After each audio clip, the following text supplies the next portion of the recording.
Hey everybody, Bedbug Guy is here. Welcome back if you're returning, and welcome if you're just stopping by to check out what this crazy person has to say.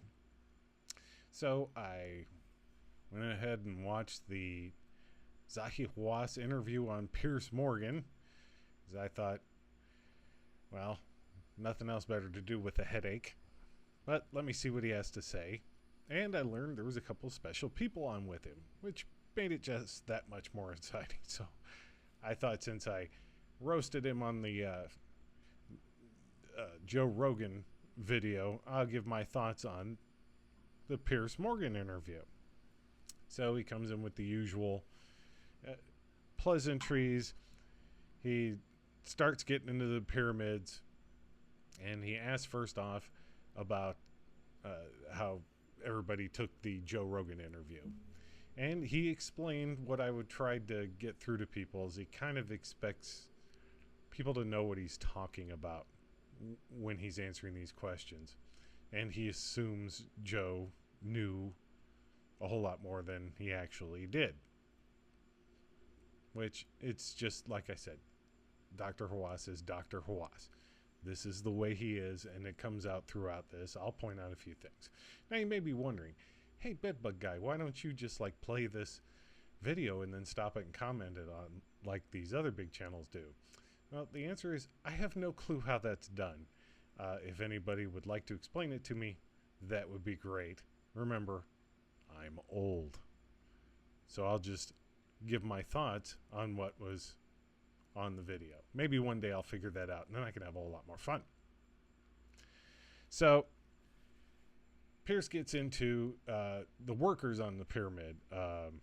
He talks about, well, you said you've proven recently that there were no, let's use the word forced servants working on the pyramid, that they were all skilled workers. Also, a big demonstration here that Zahi cannot take a joke. The joke goes right past him. That was evidence on Joe Rogan. He's very serious about what he's talking about. Remember that whenever you watch Dr. Hawass.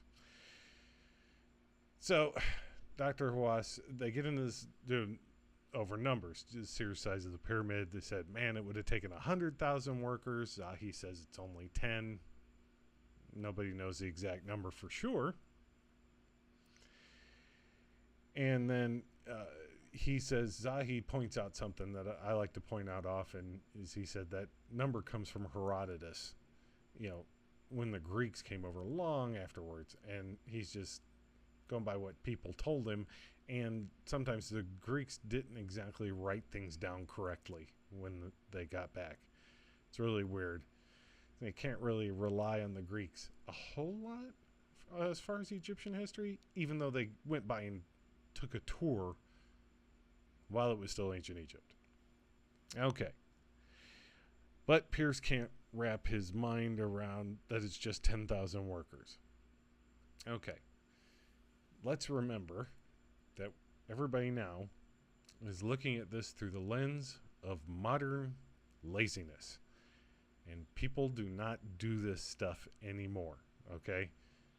Back in the day, civilizations over and over would complete monumental construction projects.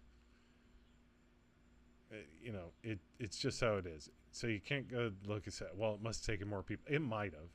It could have, Zahi gets into that in a little bit, okay? Now, so then he introduces the other two guests. One, Jimmy Corsetti from the Bright Insight channel. I've been subscribed to his channel for a long time. Let's put it this way.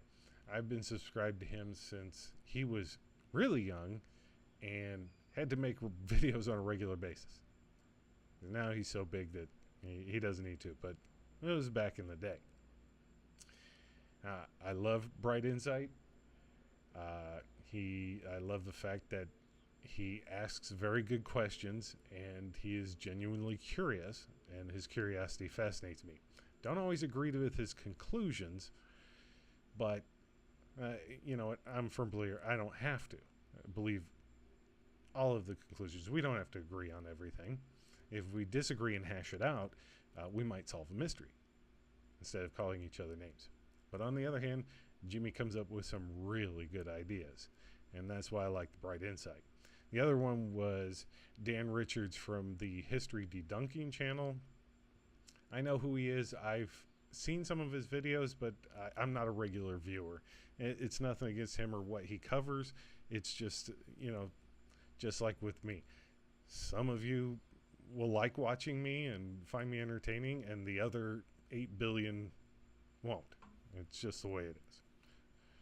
So Piers goes in, he goes to Jimmy, and he poses this question about the hundreds of thousands of workers versus 10,000. Throughout this episode, Piers cannot wrap his mind around this, as many can, and understandably so. So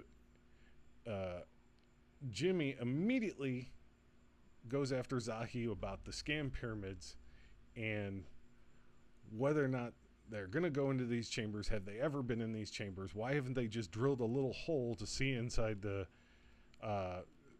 chambers? And then he says this thing that floats around that there's never been any mummies found in any pyramid in Egypt, which I don't know why Zahi didn't, but it probably just that's not true. I did a video on were the ancient Egyptian pyramids tombs. One day I'll learn to speak. And if you watch that, I explain how it's confusing because as you go through the pyramids, some of them clearly were tombs and some of them clearly weren't. It's just a weird thing, and where you could go to find evidence of these being tombs. I don't want to get too much into that. But Zahi plugs his lecture tour, as would be the only reason he agrees to this. Jimmy never answers the question about the 100,000 workers. So he goes, Piers asks him about the pyramidology and the magical number 43,200, and what does he think of that? And apparently Zahi feigns some ignorance of it. I'm sure he's heard it. He's talked to Graham Hancock many times and John Anthony West. I did 2 pyramidology videos to show you why I'm a firm believer that this isn't true as it's presented. They really need to go back to the drawing board. But that's for another video, and that's my opinion. Who cares about that? So then Zahi explains why they're not going to just drill into a void. And he's right. The pyramid is valuable. You don't want to do damage to it for no reason. So you want to be absolutely sure what you're going to do to this big, unique wonder of the world isn't going to damage it. And that's what he says is the reason there's been no drilling. And I get it.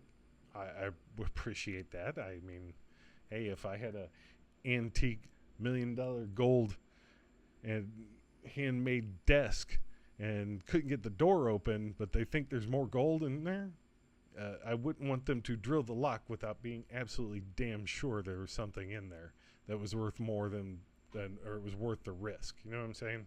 So I get him on that one. And of course Dan is there and they haven't said a word to him, so now it's Dan's turn. I don't remember what Piers asked Dan, but Dan goes into and asks Zahi Hawass to explain why on Joe Rogan he didn't know what Zep Tepi was, and which is the Egyptian creation myth. Now I did a video on why Zahi Hawass does not know what that is. If you want to watch the whole thing, but I'll nutshell it for you. I know how to read hieroglyphs for a long time. Got interested in it when I was younger and took the courses. And a lot of the encyclopedias that I have about Egyptian mythology, I showed in this video, also give you where that text comes from, exactly where. It also gives you the hieroglyphs in situ. It gives you the translation so that you can make sure it jives. And I will tell you, in 40 years of basically just diving into the Egyptology, I personally have never ever come across the term Zep Tepi, and I explained that it is technically the real words, but the Egyptians didn't refer to it that. That's why he wouldn't know. And Zahi just basically says that. And he says, well, I know the creation myth, but I've never heard this term. That's why. I don't know where it started, but technically you could call it Zep-Tepi. Okay. So then Pierce goes back to the forced servants versus workers. Now, and of course, Dan, I guess he's used to be an ex-construction worker, concrete worker. I've worked in construction. My dad was a general contractor. My grandmother was general. Yeah, think along the same lines. But apparently we have a different way of thinking. He's looking at it as, different artisans don't get paid as much, which is true in anything. But he's talking about paid workers versus forced workers, and there had to have been to build the pyramid. Now, once again, we're on the modern way of thinking. But he's reasoning it out. But I'm also going to say this, that I pointed out in a video I did about Khufu built the pyramid. You can't have 100,000 forced servants. There's logistically no way to keep them all in line and working, because it would probably cost you another 100 to 150,000 in personnel to guard them and feed them and keep them in line. Okay, it doesn't make any sense. Now, who knows? They may have had some, but it wasn't 100,000. And another thing I want to point out that Zahi technically doesn't expand on, and I don't know if he just doesn't set it or doesn't hit his mind. But when they say 10,000 workers, they're saying 10,000 full-time workers. Okay? Now, he did touch on this, that the, all the little gnomes in Egypt and families and farms would send food and workers and whatnot so they didn't have to pay taxes. Yeah, that means so they had 10,000 full-time workers on the pyramid, but whenever they needed to move heavy stone or whatever, they had access to thousands in general laborers that could come up and work for a couple months. So that's a possibility. But I'm ruling out 100,000 forced servants. Yeah, they may have had some. Well, let's say, as Dan pointed out, they're not buried anywhere near there, so how do we know? So let's go on with that. So, sorry, I had to take notes. Like I said, I'm not as great as the bigger channels. I can't do this reaction stuff. Okay, Jimmy starts talking about intermediate periods and how that causes gaps in the linear history where things aren't being written down and documented. He's talking about the end of the Old Kingdom into the Middle Kingdom and then the New Kingdom. These are called intermediate periods. And either the government completely collapsed for anywhere from 100 to 300 years, and then it restarted again. The only civilization on Earth that completely collapsed twice and then completely just cranked back up again. It's bizarre. They were just that good. And Jimmy says that there's no documentation from these periods. Okay, this to you, Jimmy. There is documentation from these periods. You really have to look for it. So in the second intermediate period is, I believe, I'm going to get this wrong. I should have looked it up before I did this. It's either the first or the second one. But we're going to say, I think it's the second intermediate period. The Egyptians were ruled by a foreign people called the Hyksos. And a lot of people try to connect them to the Israelites in the Bible. And that may be true. There may be some evidence for that. But anyway, there is documentation from the Hyksos period. Especially letters between Upper Egypt and Lower Egypt, because the Hyksos ruled from Avaris in Lower Egypt, which is the Delta, and the Theban princes in Upper Egypt, down in Thebes. They sent these letters, but there is documentation from that period. So civilization was going on. But he's also right in that there's not some heavy duty. I mean, you didn't have huge construction projects with historical records and whatever propaganda was being put up from the period. during that time. So it's one of those things. He's technically incorrect about there's no documentation, but he is correct that you have a drop in linear history here. So there may be some information lost between Old Kingdom and New Kingdom, Middle Kingdom. Shit. Zahi says they're not hiding everything. They put everything out there. They get into discussion about moving stones, heavy stones. How do you get them up here and out there in these gigantic? And Zahi starts talking about, we have tomb painting of 172 workers moving a statue of X tons. And then Jimmy brings up the bigger stuff, like, the giant statues of Ramesses at the Ramesseum. Those are dwarf any obelisk. How'd they move that? They go back and forth. And Zahi just can't really ever just admit that nobody's exactly sure. That's the real answer to the question. Yes, there are tomb paintings and whatnot, but nobody's exactly sure how they did it. I mean, whoever comes up with a good idea is probably right. And then Zahi starts getting pissed and doesn't answer the question. And Jimmy goes back to, have you guys been in the chambers? Why can't you just drill a hole? Have you been in the chambers? Well, Zahi completely avoids the question for a while time. And then finally he says, no, we haven't been in. We've been doing our due diligence for the past 9 years. We're going in this year. Also with this, Zahi had previously talked about the tomb paintings of the workers moving this. Jimmy says, can you tell me exactly whose tomb that is? Because I know it doesn't exist. Jimmy, I love you, but don't say you know it doesn't exist unless you're absolutely sure, because it does exist. He gave the exact tomb that's in. I've even seen these things. I've seen the paintings of them moving obelisks and everything. So it does exist. Now, granted, that's later in Egyptian history. Clearly, they had a way to move it, or this is the way they move something. Once again, you're right, though. Nobody's exactly sure, and I don't think Zahi's sure either, but he just doesn't want to admit it. In the midst of Zahi talking about moving stones, he brings up this device that the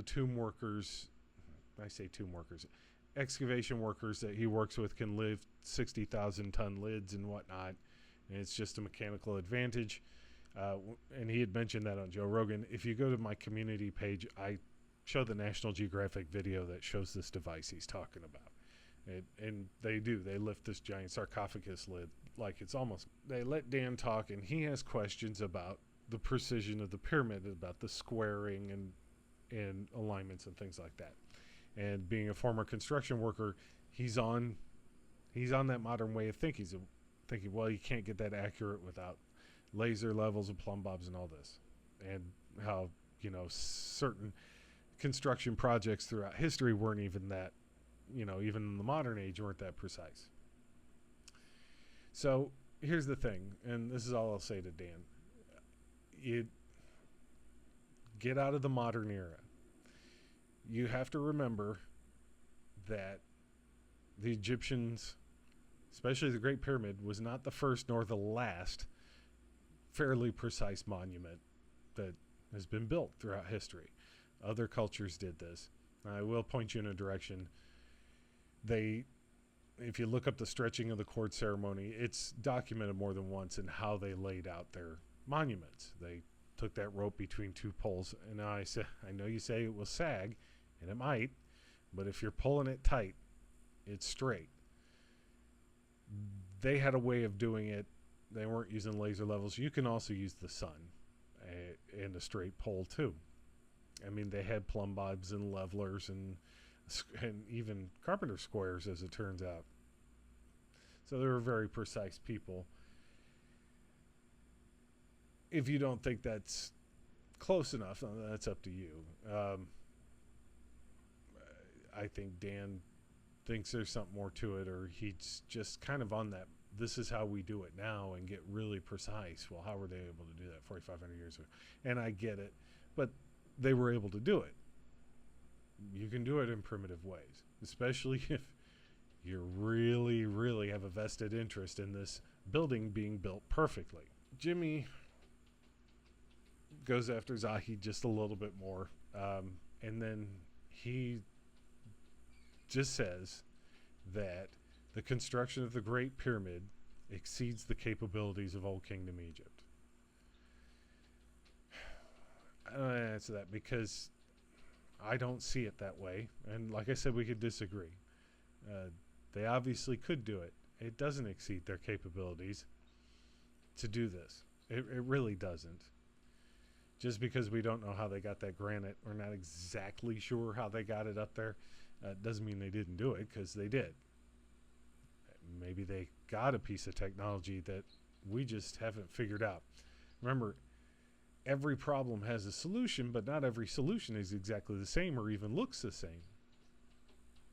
So, in your defense, Jimmy, maybe they did have another way of doing it.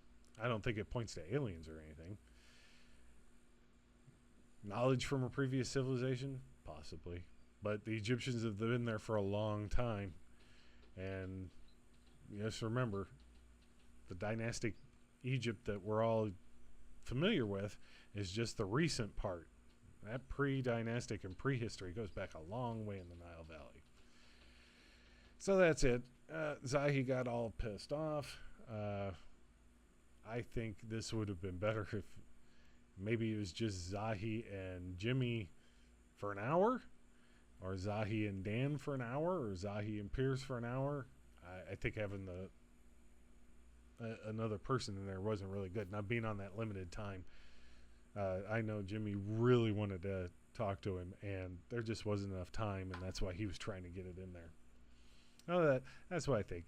It just shows that there's this huge disconnect between modern Egyptology and alternative history, and they're just not exchanging information.